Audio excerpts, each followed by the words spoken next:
Excellent. We want to welcome everybody today to the Utility Broadband Alliance webinar series. We're very fortunate today to have a great topic and great speakers on with us.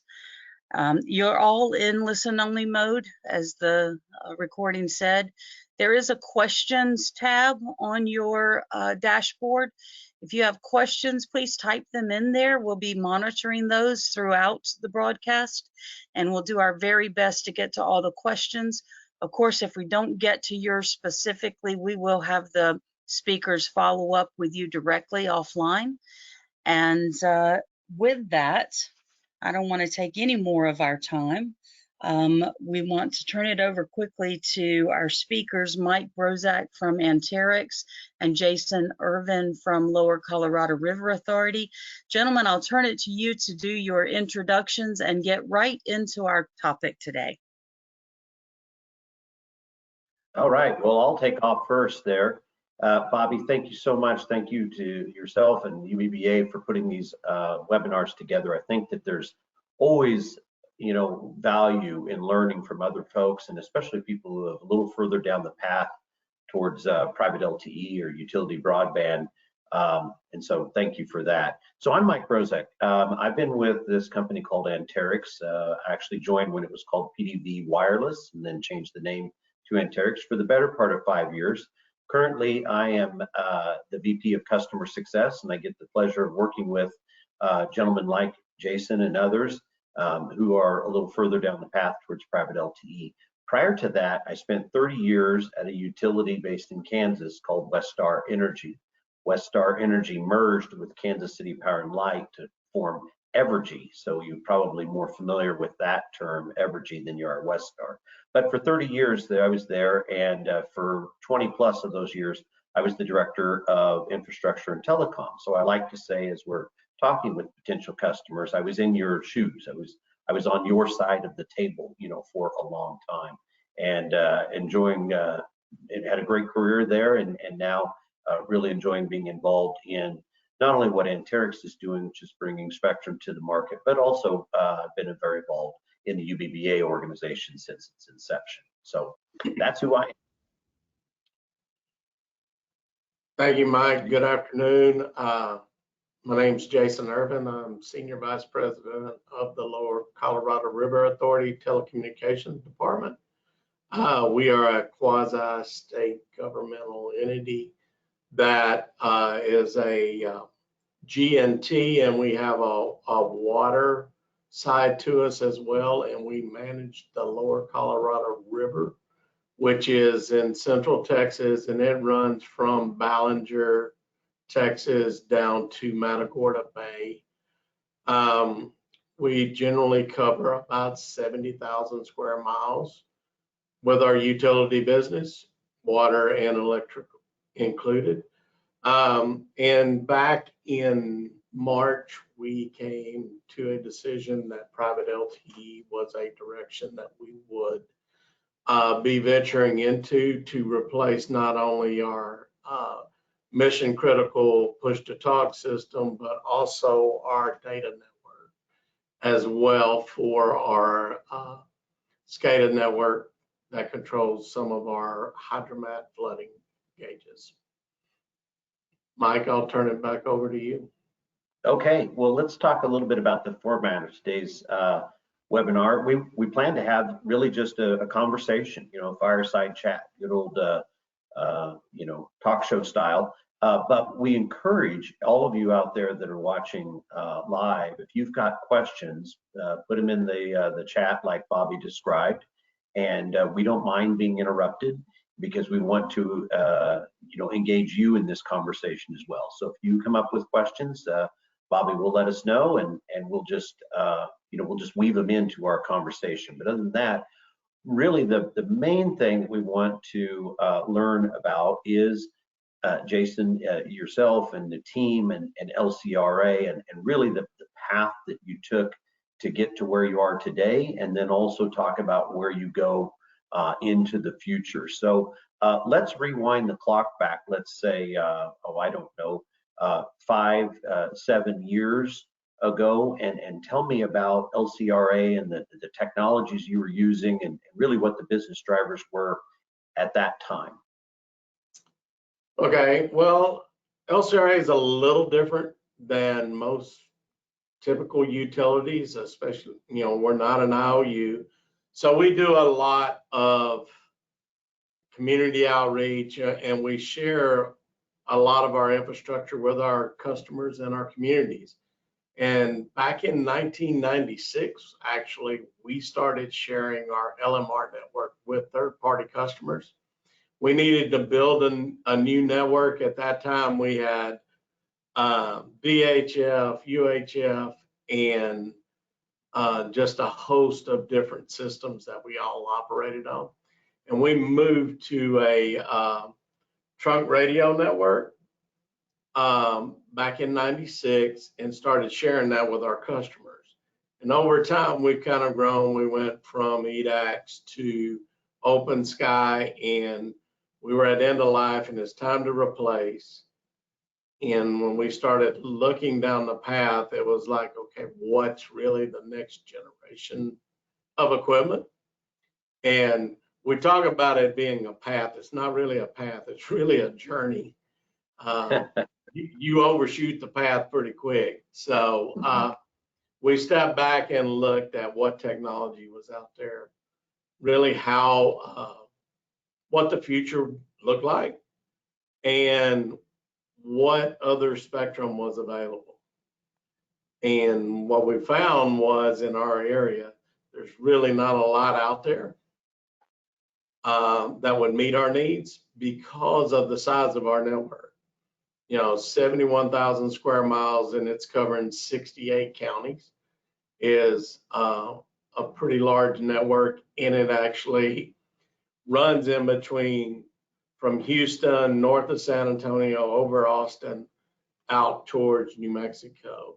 So it covers a lot of very rural areas, but it's also surrounded by some metros that we had to take into account.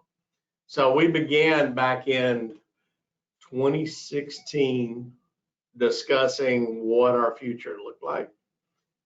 And it took us from 2016 to basically 2023 to determine the best path for us, in which that best path turned out to be working with Anterix to acquire spectrum and grow our network out through a mission critical push to talk private LTE network. Well, that's great. And you've already hit on what the title of this webinar is, which is spectrum. It's the elephant in the room, the invisible elephant in the room, because you can't really see spectrum. I think that your story in some ways kind of parallels what at the time PDV Wireless was doing, as they, as the former founders of Nextel, they were able to acquire a large amount of the 900 megahertz, what it was called Band 8. And realized that the way that was set up really wasn't what the needs for critical infrastructure providers was going to be, and they needed to do, I know our founder calls it taking it through the FCC car wash. They needed to do a realignment of the band and work for a number of years in order to realign that band and allow for a 3x3 broadband channel to be in place. And so if you would have in 2016, that would not have been available. And really, spectrum does, I think, become one of the very first decisions you have to make. Just before you make that decision, do you also have to decide between narrowband and broadband? Do you think that is really, what's the first decision, do you think? Well, I think the first decision, that when we started looking at what our next step was really determined about what technology was going to be there the longest, and how do we get the most bang for our buck and continue to provide the services that we do for our own customer, which is LCRA. We provide services to our transmission generation and our water folks. And we don't want to provide less services and it has to be reliable, it has to be resilient. And we just didn't think from a public carrier standpoint that was really going to be available to us because of the expansiveness of our network. So, and we also looked at the market itself and was like, okay, I've been doing this for 33 years and the radios still pretty much look like they did 30 years ago. Bulky, they're big, and people are wanting smaller, more data available. There's just more services that need to be provided. And we felt like this was the right time to move toward in that direction. So, you know, that's fascinating. So the technology is really what you had to settle on first. And what you're really talking about is moving away from traditional LMR type of technology to LTE. Do I have that right? Yes, I mean, we really looked because we didn't want to take care of multiple networks because of how big the network is. And if we can do multiple services from one network, that's what the direction that we wanted to go now.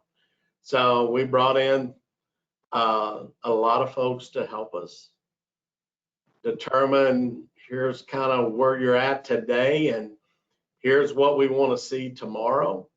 And we looked at a long-term vision. We didn't look at 5 years. We looked out 10 to 20 years because we didn't want to upgrade our network again. You know, when you do a change out of a network, it's a large undertaking that takes several years to do. It's not easy. And we wanted to get a technology that we thought would be there for long term. Absolutely. Well, you and I have both been in the business for a long time, and I'm sure we have a long history of selecting a technology that ended up being a dead end and you know, and ended up in those roles. And I think I applaud you for your decision to choose LTE because you know, it's a global standard that and you know, we have had 4G, we'll have 5G, we'll probably be 6, 7, all of these others. And when we're all using this technology, benefits you know, are provided to us in next versions that we didn't have to pay for. You know, all of us pay for that research and development each month whenever we pay our cell phone bills. So definitely you picked a technology that you know is going to be future proof. So we kind of talked through a few of these. One of them was the technology. Another one was I guess you had already made the decision to go private because you had a private network to start with. Let's dig into that facet of your plan. You mentioned a couple of times that you looked at commercial carrier services. I would assume that with this, you know, 70-some thousand miles of service territory, that you would have trouble getting a commercial carrier to provide service in some of those spots in the state. Is that part of why you've got to go with the private system? Well, it definitely has some something to do with it, but really our private network, we've always had a private network. We want to own our own network and we want to be able to control our own destiny. I don't want to have to beg or plead to build a new site somewhere. I really want to build a network around what the needs of our organization is. And it is expansive and it is very rural in some areas. And we have to take that into account when we're going out. And our system has to work when the weather is at its worst. Yeah. You know, we had a winter storm go through 2 years ago, a tremendous storm that lasted 10 days for us, and it was, our network stayed up the whole time. We look at resiliency, we look at reliability when we're building these networks. And that is a lot of the driving factor for a private versus public network for us. Well, I hear you loud and clear. When you build a private network, you have control. Just as you said, you've got control as to where the coverage is, how reliable, how resilient it's going to be, and you get a chance to maybe build a system that is more capable of withstanding some of what Mother Nature can throw at it. So we talked about the privacy, we talked about the technology. Let's drill in just a little bit more on narrowband versus broadband. You obviously chose broadband. Were there narrowband options that you looked at, or you just knew you were going to go broadband?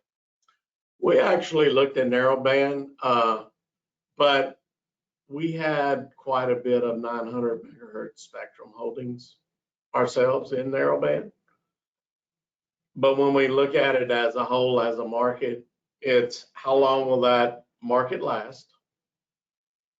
I don't really have a clear picture of that. I mean, we can get multi-band radios. They're very expensive. It takes a lot of time to, go through that whole process of setting it up. And I can only do voice and small amounts of data. And when I look at the future and we set everything down, our future data needs are increasing. And that played a lot into why we chose an LTE network. It was, voice is great. We're going to have voice. It's going to be what we have today.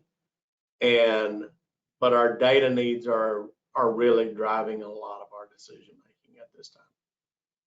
Right. And then of course that brings us back to the topic of the webinar, which is spectrum. So I can remember when I joined Anterix, coming up on 5 years ago, the process was working its way through the FCC, and maybe you talk a little bit about where your stance was at that time and how we got from there to here. I opposed it the whole way. I mean, everybody knows that but that at that time, that's when we have an LMR system in place that's working fine. It works perfect. We never said that broadband wasn't needed in the utility space. It just wasn't needed for us at that time. Yeah. And when you go through and you look where technology is going, and the NPRM played a lot into it.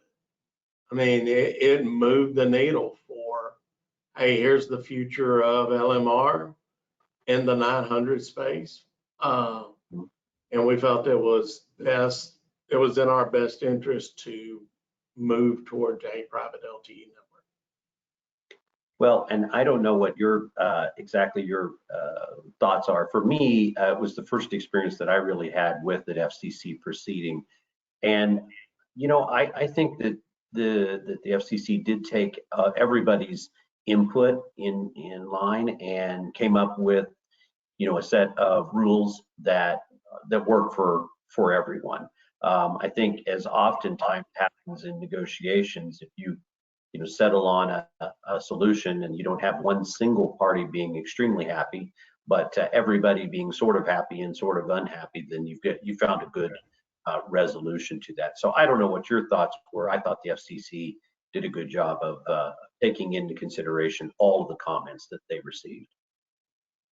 Yeah, it was a long process, and no one's ever going to be 100% happy.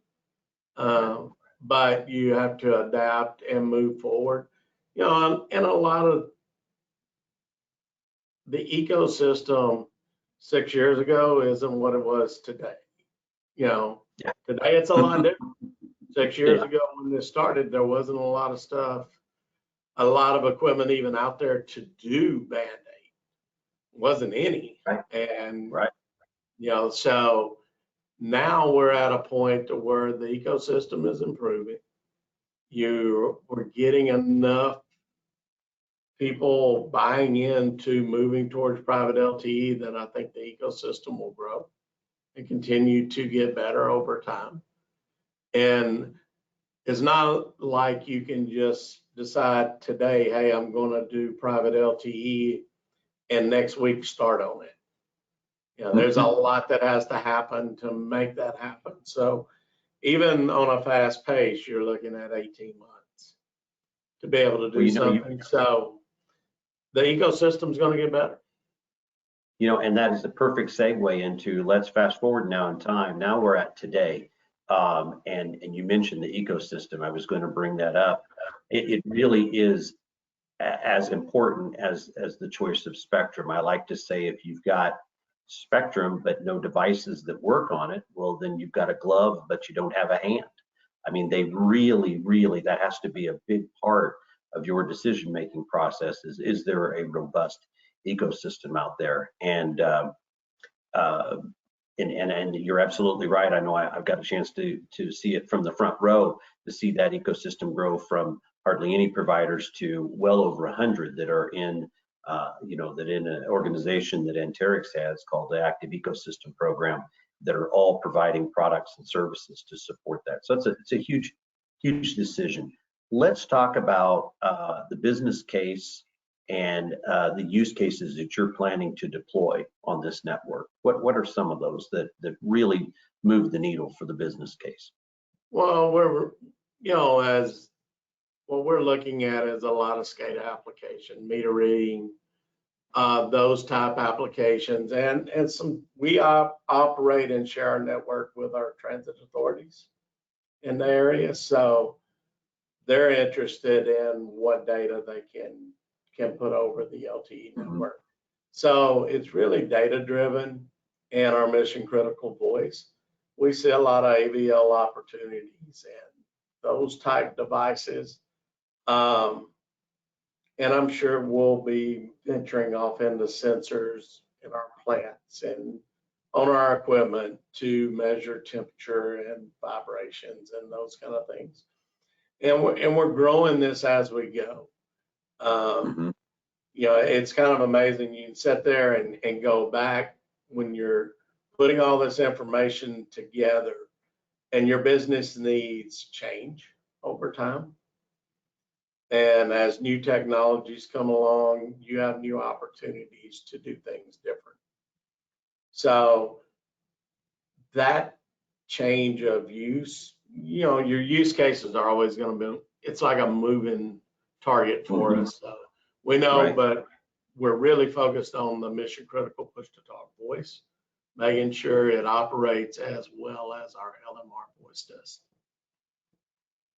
Well, I can think of one other entity out there that's doing something very similar to what you're doing, that is providing these services to these entities.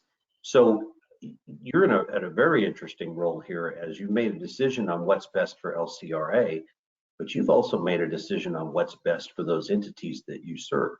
So how do you communicate with them to say, we're going to be doing this upgrade and you're going to get new equipment that's going to work better than what you had before? How does that work? So we're just in the start of that communication, and we have been communicating in the past with our customers that, we're looking at the next technology, what it is, what it'll do, and how it'll work. And they bring us ideas as well. So we consider that, but our primary driver is really, what does LCRA need to do its business and operate its networks? Okay, wow. Yeah, no, it's very interesting, and I know that some other entities are looking at, providing those services to the areas, because once you've built the network, as you pointed out, you can, and you've picked the right technology, you can support many more use cases certainly than you have today, and probably the ones that will be added tomorrow. And then even serve entities in your footprint. So it's really going to be an interesting deployment as you go along. So right now you are in which phase of this project? Right now we have started. We're working with Anterix still to clear the counties in a prioritization order that we need. And we have begun the RFP process of writing a statement of work to go out for bid for a private LTE infrastructure provider. Wow. So you're probably getting a lot of calls from vendors right now.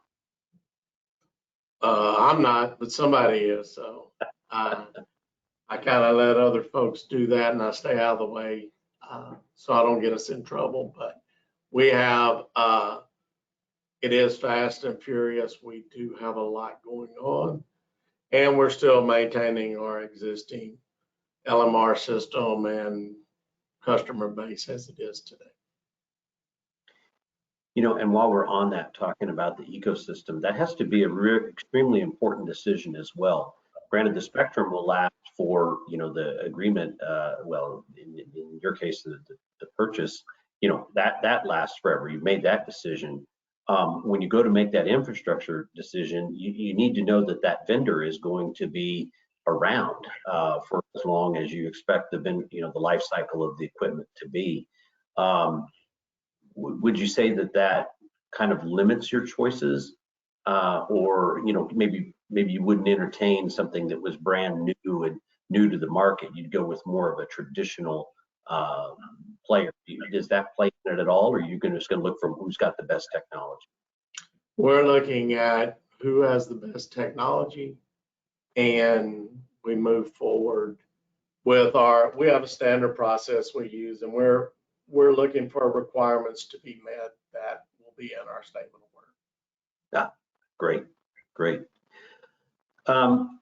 You know, Texas recently has been, well, I don't know recently, but at least it's in the news. You know, in the last few years, it's either freezing or it's oppressively hot down there. It seems like you guys, you just flip the switch from one extreme to the other. Are you looking at any new technologies or use cases to come onto this network that would help you either prepare for or endure through some of those extreme weather events you guys are getting? Well, like I said earlier, you know, your use cases are going to change, and that's going to be determined by the systems you're managing and the uses that not only LCRA or maybe another third party want to see. So our use cases are really driven by the market itself, what works best, what's going to be our best solution in certain areas. Okay, good. You know, we talked about the ecosystem and how important it is to have devices that work on the spectrum. Let's talk a little bit about the UBBA organization and how much of a benefit that is to you to have a place where you can go and share information with other either utilities or vendors. So we are just getting into UBBA. We joined in July. So, you know, this is kind of our first real spin with UBBA. We've known Bobby for a long time. But I think that having an organization that can speak for the user community is immensely important. Because the truth is, me personally, I don't have time to go chase vendors down and ask them to do all kind of different things. It's better, the more folks that you have asking vendors to do the same service, you have better luck. We've proven that over time with LMR, and I would say the same thing will happen in the private LTE network. Great. Bobby, did I hear you, or maybe I'm just getting a little bit of an echo there? Yeah, Mike, we had a couple of questions come in from our attendees, and if it's a good breathing point, I'd like to go ahead and ask them. I'm going to read them straight out. So the first one comes in, it says, will your private LTE network have any public carrier component for redundancy or roaming? If you could speak to that, Jason. So we are in the infancy of the design, but yes, the answer to that is going to be, we are looking to have some type of interface for a backup. It's just really difficult to say who or where because of the size of our network, and we'll have to work with multiple carriers probably to make that happen, but there will be some type of interface. Hey, Bobby, I want to chime in on that for a minute and put a plug in for the UBBA Summit and Plug Fest that's coming up in October, which will be in Minneapolis. As part of the Plug Fest portion of that, we are going to be diving deep into private to public, back to private failover solutions. There are many different ways to do it, and so I want to put in for anybody that's out there, you know, get registered and come to that event. You'll really be able to learn a lot more. Thank you for that, Mike. I appreciate it. We do have a little echo. I apologize for that. The other question that came in, and I think both of you can speak to this one, is the 3x3 I guess you would say it. Well, they say 6 megahertz, yes, of 900 megahertz band from Anterix enough for this future-proof network LCRA hopes to build? And then follow on to that is, what role, if any, will satellites play in LCRA's network plans? Today, we're based on our use cases today, the 3x3 will carry us forward for a long time. Satellite communications has been mentioned, but we're not at the point where I can tell you exactly how that's going to interface, or if it will. It will be something that we look at as the network requirements are put out. And that is being developed today by our planning and engineering groups. Yeah, and Bobby, I'd love to chime in on that for a little bit, just to kind of update the audience.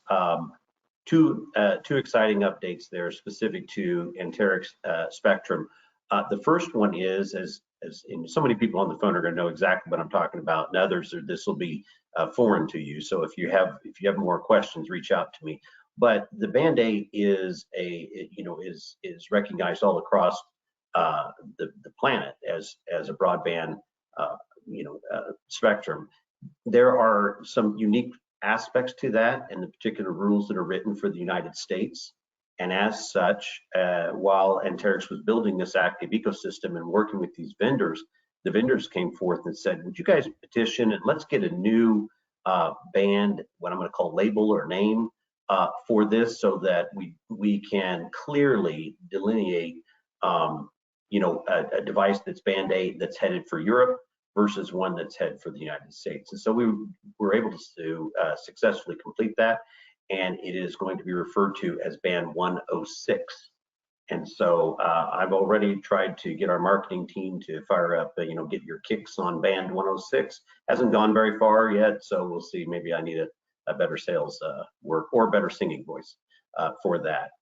Secondly, and even more importantly, there is a clear path now to 5G for a 3x3 megahertz band, which we have, and that we are involved in some speaking opportunities at different conference events and filling out more on there. Again, another great example of when you pick the right technology, that being LTE, sometimes you find out that you have friends you didn't even know about. Again, it's a global standard. 3GPP is a global standards organization.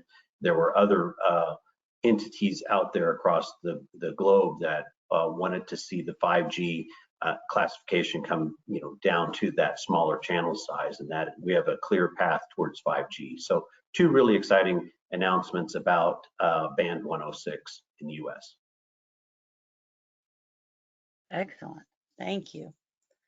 One other one just came in, if I can still interrupt you guys. Sure, this is what we wanted. We want interaction. Yeah. How will, you kind of touched on it there, how will interoperability happen between existing sites with Band 8 and the new Band 106?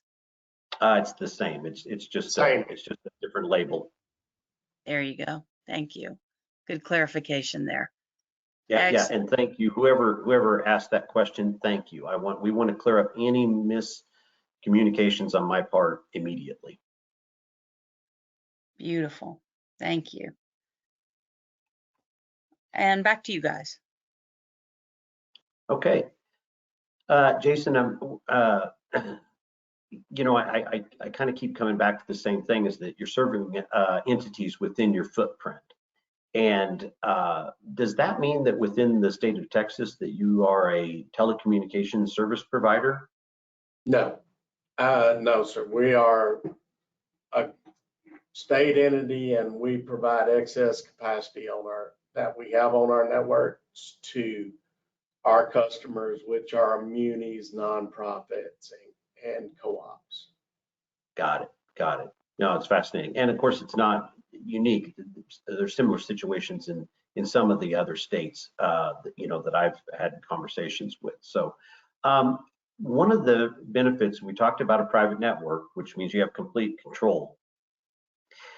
You know, one of the real benefits of private LTE is to be able to set up quality of service characteristics for your different use cases, so that things like SCADA, mission critical push to talk, these sorts of things always get the highest priority. And I'm sure you'll go through part of your design process and identifying which, you know, what level of QoS these different traffic types are going to receive. How do you mix in then the entities that you're serving into that mix? Does all of the LCRA use cases come first and then the others go down, or do you think you'll kind of intertwine them? Well, we'll most likely intertwine, and geographically. Today, we don't do any priority or preemption on any of our systems. We build them large enough to support the customers that we have. And so that is not having, we have not been capacity limited, I will say that. So as the new, and I'll speak, as we move forward, I have a whole group of engineers that will figure all of that out, and they'll let me know exactly how they're going to do it. So for us, it is providing our services, and we are very spread out. We are not, we don't have a large group in certain areas. We are spread out over a large portion of the system. So we don't really see a network bottleneck, except in certain areas, and we can control that. Okay. I would assume one of the other things that you're doing right now is talking about this network you're getting ready to build within LCRA, so within the transmission group, within the generation group, these sorts of things, really publicizing what it is that you're planning to do. Have you had use cases kind of come out of the woodwork that you didn't think about before that people are looking at now? So those conversations occurred like 2 years ago, 3 years ago. Oh my, okay. Well before we ever determined LTE was the right path for us. That's something you need to do early, because it has to be part of your decision. That's the only way you can really, you have to talk to your partners, your business partners, and make sure you're building a network to meet their needs. It doesn't do any good to go build a network that no one wants to use once you get it. Yeah, for sure. Anything new? I'm thinking of things like dynamic line rating as maybe a possibility, or some other new use cases. So there wasn't really a lot of earth-shattering use cases out there. There's things that we want to do. You know, I think one of the things that we see some real benefit in is basically, how do we deploy our security networks in certain areas? How can we supply better data in certain areas?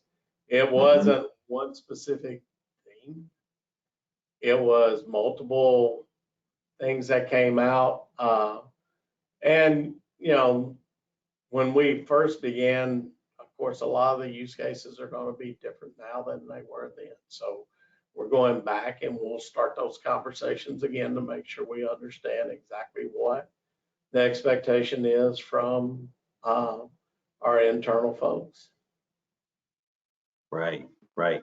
I'm curious too, some of what I'm going to call smart city type use cases, but I think also have a role in, in utility operations, things like street light controls, even something like gunshot detection. There's been incidents that have occurred across the nation these days, and now that you've put up, or you will be putting up, your private LTE network, you could add these what I call sensor type solutions out there. It could be dissolved gas analysis on a transformer.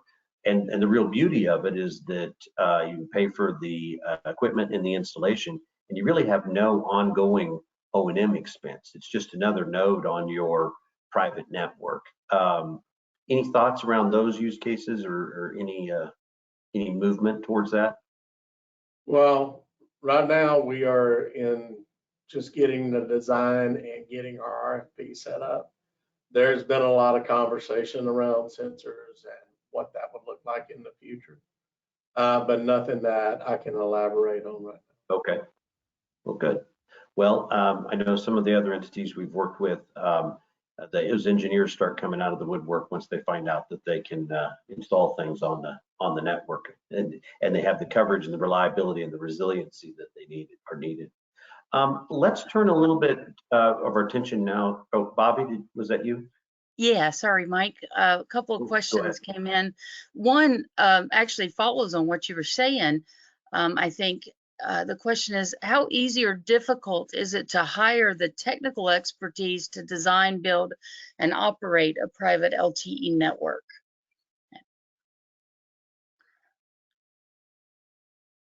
I can't tell you yet.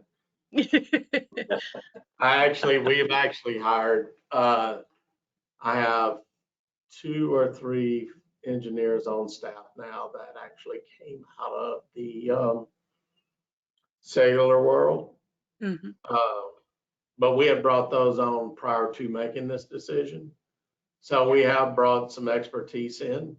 What we have found is it's easier to find, say, folks that know how to work on LTE than it is to find people that actually remember how to work on LMR now. Those folks you're running out. We're having a hard time finding folks that can really go back and do the LMR conventional type equipment, as well as, the P25. It's a very tough market to find folks in. Yeah.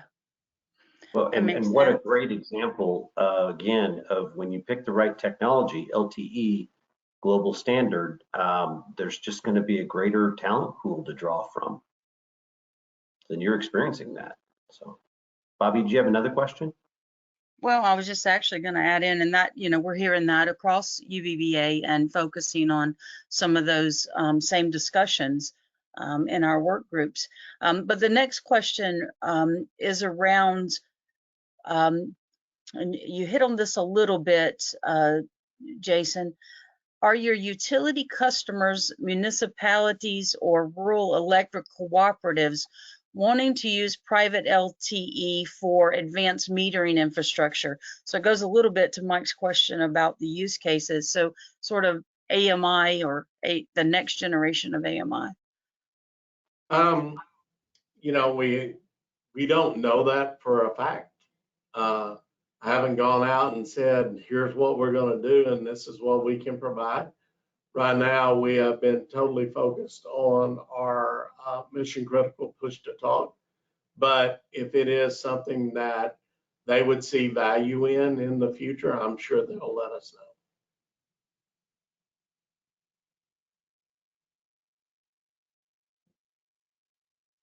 Any other questions, Bobby?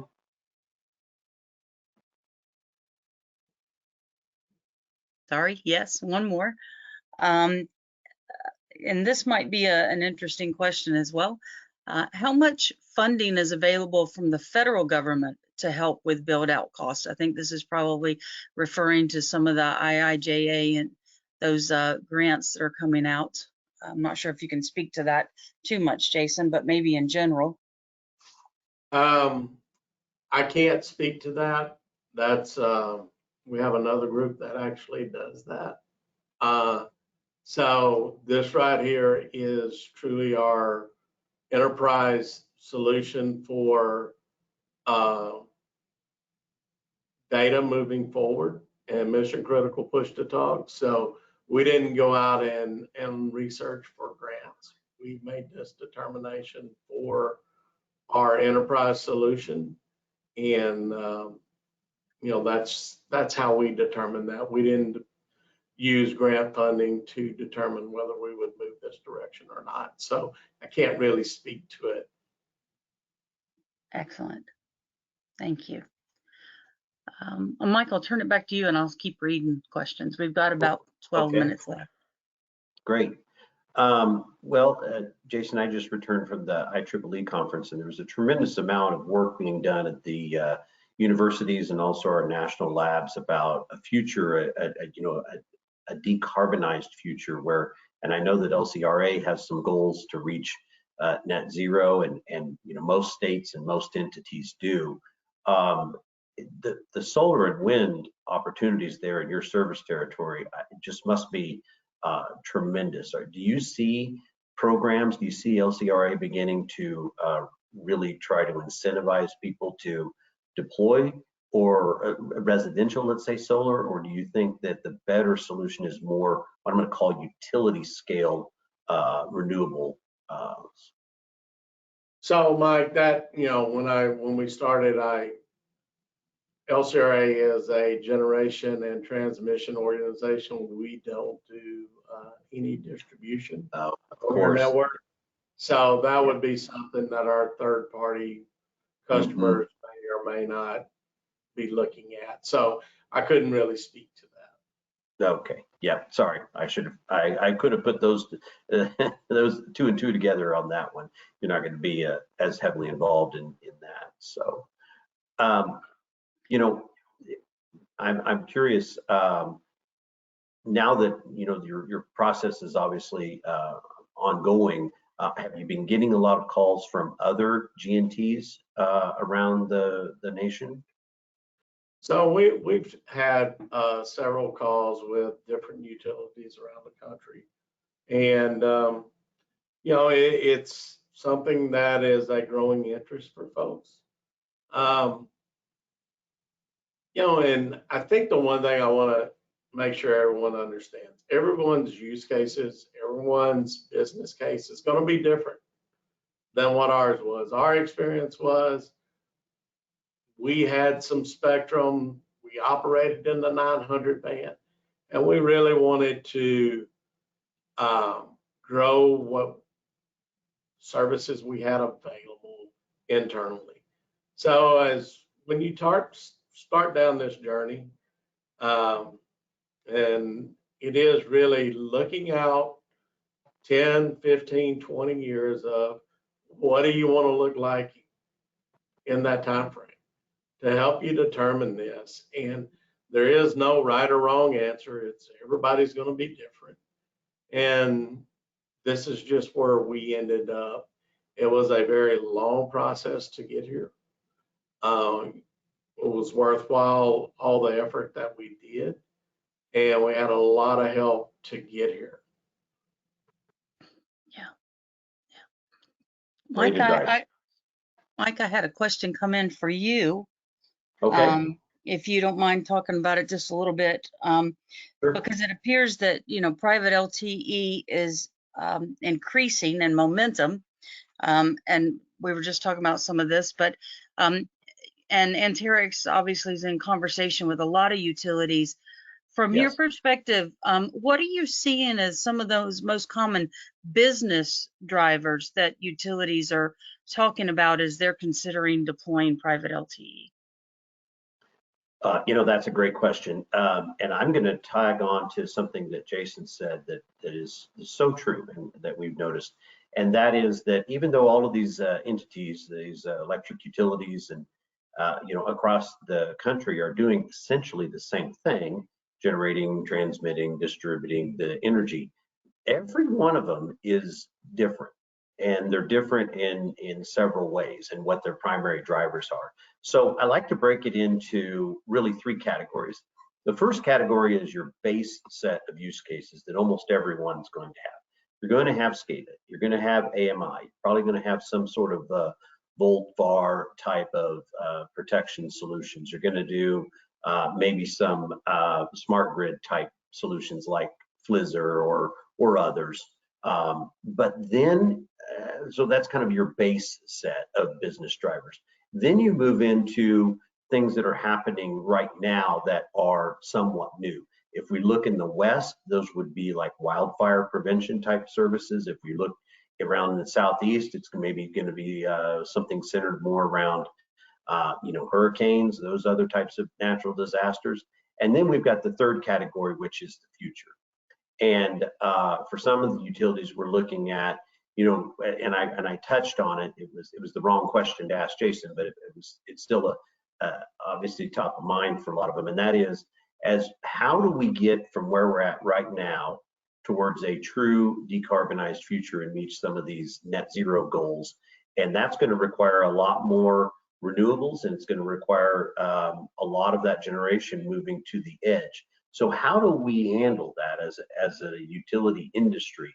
It's really quite a bit different than what has occurred. So again, base case use cases, near-term needs, and then the future use cases. And those are really all the drivers.